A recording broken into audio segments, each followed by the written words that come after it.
Angalia leo jinsi ambavyo watu wanaweza kupoteza time, wakapoteza money kwa sababu ya mipira. Walifikaje pale? Umkuta Anania pale.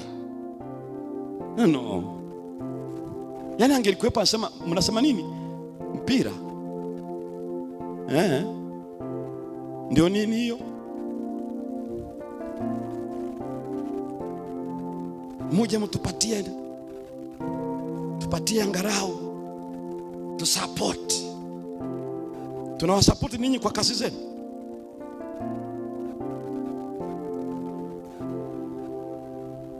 Na leo usishangae watu wanautetea katika level mbalimbali na leadership mbalimbali, anatetea failure yake. Don't listen. Usisikilize, ni failure yake. Mimi huwa naangalia hata nikiwa chumbani, kwa hiyo si failure yake. Huo muda anaangalia mpira, angalia ana benefit wapi? Kwenye mind ana benefit. Kwa hiyo anajifunza chenga, kumchenga shetani. Mniambie mentally anavyo benefit huyu. Watu wanacheza Dar es Salaam na yeye hayuko hapa Iringa ana benefit. Niambie mentally ana benefit nini? Nenda kwenye physically, kimwili wapi ana benefit?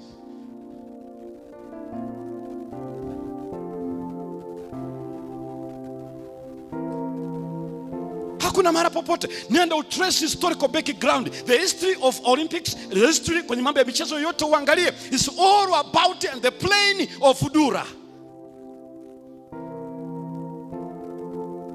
Na leo kita vijana siku ya Sabato na kuna mechi wanazoziona za maana, uone kama watakuja mchana. Ujiulize kwa nini Yesu ameita mchana kuna neno, halafu Dura imeita. Hapo sema unajua haina shida pastor. Haina shida. Basi wanapocheza tuone kama akili yako itakuwa hapa. Wewe vipi? Umeshafunga kule? Anaendelea tena. Yusufu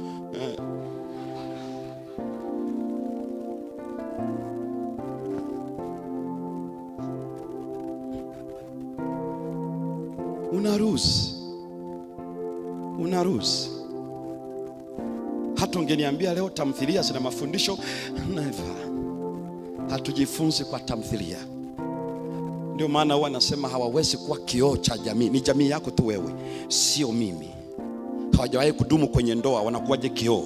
Hawajawahi kuwa kwenye mambo, wanalewa. Kioo kipi? Hewa kioo chako mwenyewe.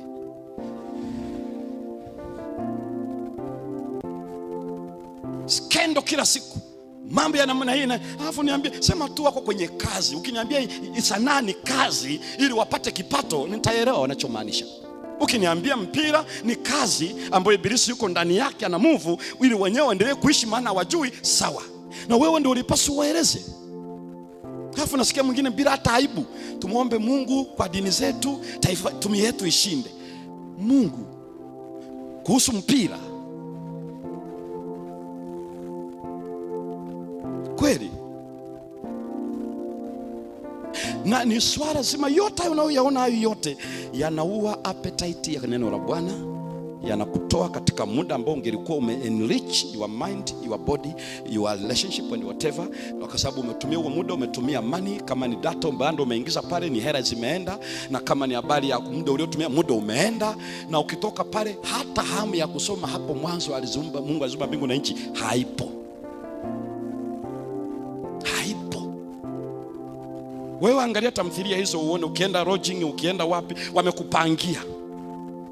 Uangalie mpaka na Waadventista uone kama watahamisha macho kwenye ile screen. Hata kama ana Biblia yuko nayo kwenye begi, hata kuwa nayo asome. Takuwa tu hivi. Yaani unaona mpaka mtu naye anataka kulia wakati jamaa wanaigiza. Yeye huko naye mpaka anataka kulia.